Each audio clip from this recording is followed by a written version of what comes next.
আরজিকর কাণ্ডে রাত দখলের পর এবার ভোর দখলের আন্দোলন সংগঠিত হলো মালদা শহরে। শনিবার সাত সকালে ঢাকের বলে মুখরিত হলো গোটা মালদা শহর।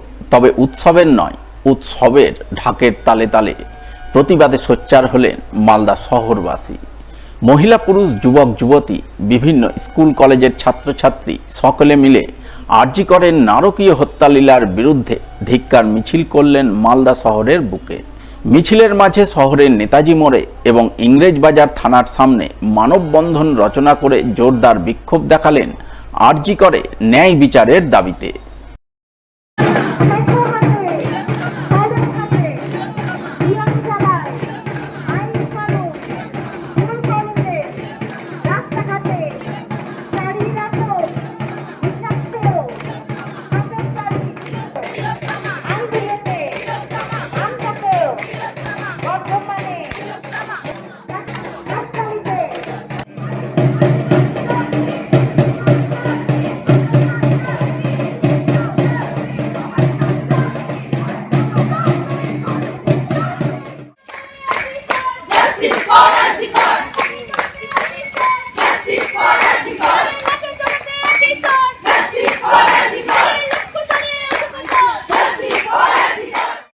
সেই সঙ্গে ধর্ষণমুক্ত নিরাপদ মালদা শহরের দাবিতে আন্দোলনকারীরা ডেপুটেশন দিলেন ইংরেজবাজার থানায়।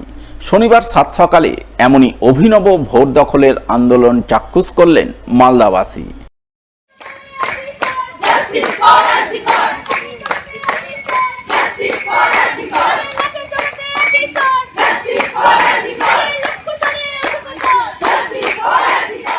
আমরা এতদিন রাত দখল করেছি, আজকে আমাদের এবার ভোর দখল করা। মানুষকে জাগাতে হবে, ভোরবেলা থেকেও জাগাতে হবে, রাত্রিবেলা থেকেও জাগাতে হবে। এই অন্ধকারের দিক থেকে আমাদের আলোর দিকে পৌঁছতে হবে। রাতের পর রাত দখলের পর এবার আমাদের কর্মসূচি ভোর দখলের, কারণ কোনো সময় আমরা সেফ নই, সেই কারণে এখন আমাদের ভোরে। শনিবার কালিয়াচক 3 নম্বর ব্লকের গঙ্গা ভাঙন পরিস্থিতি পরিদর্শনে গিয়ে ভাঙন প্রতিরোধী ইস্যুতে কেন্দ্র রাজ্যের টানাপোড়েনে ক্ষোভ প্রকাশ করলেন দক্ষিণ মালদার কংগ্রেস সাংসদ ঈশা খান চৌধুরী। উল্লেখ্য, এবছর বর্ষার মরশুমের শুরু থেকেই মালদা জেলার 3-4টি ব্লকে ব্যাপক গঙ্গা ভাঙন চলছে, যার মধ্যে ভাঙন সমস্যা প্রকট আকার ধারণ করেছে কালিয়াচক 3 নম্বর ব্লকে। এই ব্লকের বীরনগর 1 এবং 2 নম্বর অঞ্চল ছাড়াও পারদেওনাপুর, শোভাপুর অঞ্চলে ব্যাপক নদী ভাঙন চলছে। সেই ভাঙনের জেরে ইতিমধ্যেই বিঘার পর বিঘা জমি তলিয়ে গেছে গঙ্গা গর্ভে। ঘরবাড়ি হারিয়ে ভিটেমাটিহীন হয়ে নিঃস্ব হয়ে পড়েছে বহু পরিবার।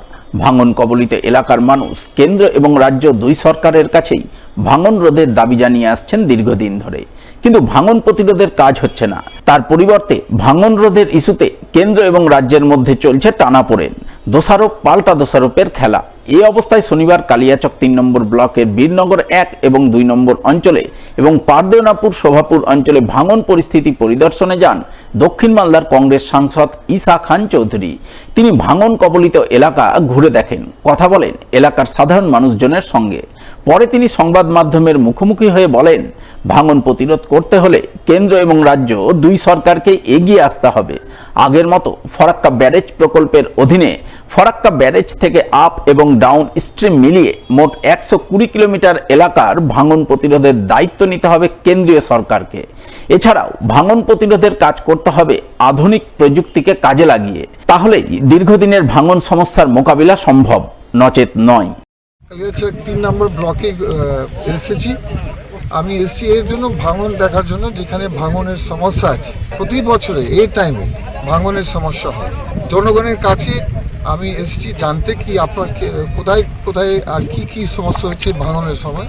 আমার দাবি হচ্ছে, মেন দাবি হচ্ছে, কেন্দ্র সরকার যেভাবে দেখতো আগে 100 কিলোমিটার একটা স্ট্রেচ ছিল, ফরাক্কা ব্যারাজ থেকে 40 কিলোমিটার আপস্ট্রিম আমাদের মানিকচাক ভুটনি অবধি, আর ডাউনস্ট্রিম আমাদের 80 কিলোমিটার ডাউনস্ট্রিম, মানে ফরাক্কা থেকে মুর্শিদাবাদের 80 কিলোমিটার ভিতরে, মালদা 40 কিলোমিটার ভিতরে। এইভাবে দেখতো, অনেক টাকা দিত, ডাইরেক্টলি কাজ করতো ফরাক্কা ব্যারাজ। সেই কাজ প্রায় বিজেপি আসার পরে বন্ধ করে রেখেছে, তার জন্য কাজ সেরকম হচ্ছে না। 2 নম্বর আমার দাবি, এখানে রাজ্য সরকার কেন্দ্র সরকার বারবার ঝগড়া করছে। কেন্দ্র সরকার বলছে আমরা পারবো না করতে, রাজ্য সরকার বলছে আমরা না পারবো না, সেভাবে পারবো না। আমার বক্তব্য হচ্ছে দুই সরকার মিলিয়ে এই কাজ সঙ্গে করতে হবে। তাহলে মানুষ একটা রিলিফ পাবে। আর 3 নম্বর দাবি আবার হচ্ছে যে এটা ওই ছোটো মোটো কাজ যাতে না করে কোনো সরকার, আমরা বড় বড় বোল্ডারের কাজ চাই, পাবলিক চাইছে, আমি এবং পাবলিক চাইছে জিও টিউব, মানে মডার্ন নতুন যদি কিছু টেকনোলজি বেরোয় ওইগুলো কাজ বছর বছর থাকবে। যে ডিজাস্টার হয়ে যাবে, ভুতনি যে হয়েছে আজকে একটা সেমি ডিজাস্টার হয়ে গেছে, আগামী দিন ভুতনি থাকবে না, আগামী দিন ধুলিয়ান টাউনও থাকবে না যদি কেন্দ্র রাজ্য সরকার মিলিয়ে কাজ না করে। এটা আমার দাবি সব সরকারের কাছে।